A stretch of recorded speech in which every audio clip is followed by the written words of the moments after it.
السلام علیکم ورحمۃ اللہ وبرکاتہ۔ یہ حدیث جو ہے کہ 3 چیزیں برباد کرنے والی ہیں، ٹھیک ہے؟ تو یہ حدیث صحیح ہے، آپ اس کو شیئر کر سکتے ہیں۔ یہ پوری حدیث اس طرح سے ہے: انس بن مالک رضی اللہ تعالیٰ عنہ اور ابن عباس اور ابو ہریرہ اور عبداللہ ابن ابی اوفا، یہ 4 صحابہ سے یہ حدیث روایت ہے، ٹھیک ہے؟ اور یہ بالکل حدیث صحیح ہے۔ علامہ البانی رحمۃ اللہ علیہ نے اس کو سلسلۃ الصحیحہ کے اندر اس کو ذکر کیا ہے۔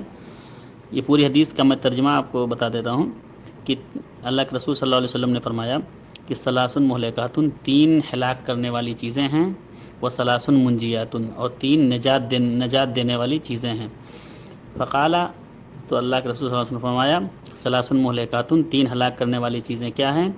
شح و متاع، بخیلی اور لالچی، وہون متبع، اور خواہشات کی پیروی کرنا، و ایجاب المرء بنفسہ، اور اپنے آپ پر گھمنڈ کرنا، ٹھیک ہے؟ انانیت جس کو بولتے ہیں۔ یہ 3 چیزیں ہیں جو ہلاک کرنے والی ہیں۔ وہ ثلاث منجیات، ان 3 چیزیں نجات دینے والی ہیں۔ اس میں سے کیا ہے؟ خشیت اللہ فی السر والعلانیہ، اللہ سے ڈرنا خوشی میں، سر میں، پوشیدگی میں، چھپے ہوئے یا ظاہری طور پر، یعنی چاہے وہ ظاہری طور پر کوئی انسان کام کرے یا باطنی طور پر چھپ کے کرے، ہر حال میں اللہ سے ڈرے۔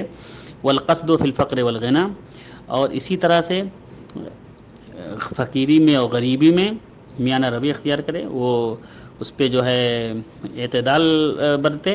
والعدل فی الغضب والرضا، اور خوشی میں اور غصے کی حالت میں عدل سے کام لے۔